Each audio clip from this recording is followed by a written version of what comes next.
Hi there, ladies and gentlemen. Now today I just wanted to make a quick video just talking about the deployable cover which we can now place about the world, or at least we can on the PTS, and obviously there's hope it'll make its way onto the live server at some point.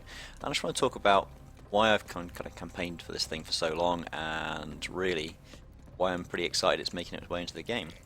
Now, first things first, I mean, I'm in this powerhouse building, and obviously there's this carbon copy base all over Araxis on every single continent, and it's pretty good. I mean, there's different lots of different entrances. It's pretty dynamic, yet it never really changes. Yes, you can get the attackers placing down mana turrets and locking down maxes and placing people covering different areas and the like.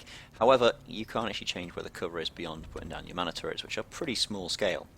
Now, these deployed bits of cover allow you to make these things properly, well, interesting, honestly. I mean, let's take, for example, where I've got this at the top of the stairs here. Obviously, it's covering pretty well the doorway up here, making it much harder for you to lob tank shells potentially from the lower doors through into the cap point, although it will only absorb maybe 3, maybe 4 tank shells depending on the type. But on the whole, it's pretty good. Now, yes, some people are saying it's pretty short, but if I crouch down like this, nobody at those bottom doors is able to hit me, unless they get some splash damage from rockets or whatnot by hitting me from behind. Now, yeah, if I stand up, then I've got a pretty good firing line on down there, but I can just crouch back down again and take cover. Otherwise, I'd have to be doing the same thing, but I'd have to be doing it from all the way back here, which arguably is safer in a lot of cases, but it reduces your visibility. Now, that's one thing with these being see-through, being transparent, that you can see what's going on the other side of it, which means that if you're attacking into these things, you can see if there's defenders hiding around the back of it.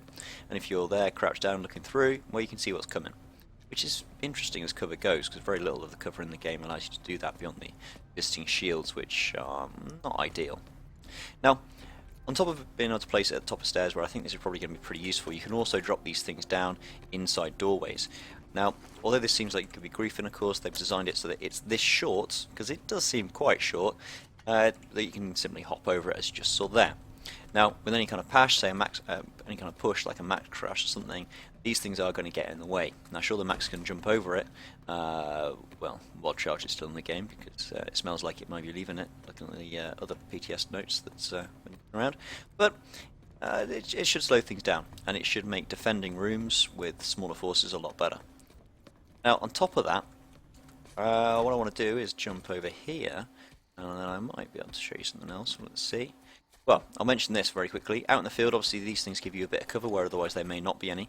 Sure, these things glow like Christmas trees, and are visible from pretty far away, but it does mean in a pinch, say you're an engineer and you get caught out in the open, you can drop these things down, absorb a few tank rounds, and maybe, just maybe, people will come in and help you.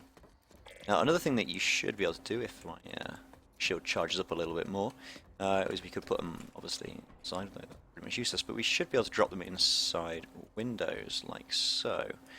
And by doing that, if I manage to not move my mouse while I do it, you can see that it blocks this pretty much entirely, meaning that this building, for example, is very, very difficult for tanks to push put shells through it. You're going to get less light assaults being able to jump up and do anything through here. I mean, yes, you can probably throw grenades through. Oh, sticky grenade. That was a mistake. But, yeah, I mean, you can fortify buildings with this, which should be pretty good, particularly on the triple stack buildings like the ones in front of me, which will mean that you can shore up windows that don't have the small slits on them already. And that should be pretty handy. I mean, take this generator, for example. If you wanted to, you could drop one of these shields down, give yourself a bit of cover at the top of the stairs, making it harder for people to push through. Now, with this, obviously, you can just run around the sides, but if you want to run up and then over it, it's not impossible, but certainly fortify this position a little bit better than it already is. And it's adding that element of the unknown, because if you're running into a building that's defended, having one of these shields up will mean that the enemy's got to think twice about exactly how they do that, because with extra cover, makes the whole thing a bit more interesting. And that's one of the things that I'm really excited about, is that this dynamic cover should let you adjust things and turn things back into your favour, whereas otherwise it may not be. Now, don't get me wrong, I do have worries about how many of these things will be put around spawn rooms and things like that in enemy bases, but on the whole I do think it will be a boon for the game. It will be an improvement. Now Rails also tweeted about a mini dome shield version of this, which some of you might remember the parasol designs that I made myself. And it looks a damn sight better than those, don't get me wrong, but my hope is that those would give you a bit of kind of anti-air cover out in the field, or if you're defending a building, you could plop some of those down on the roof, and that would allow you to hopefully survive a bit longer against aircraft. Now, there are exclusion zones around these things, I believe. Not that I've got a buddy on the test server, because I'm all alone at the moment, to test that out with.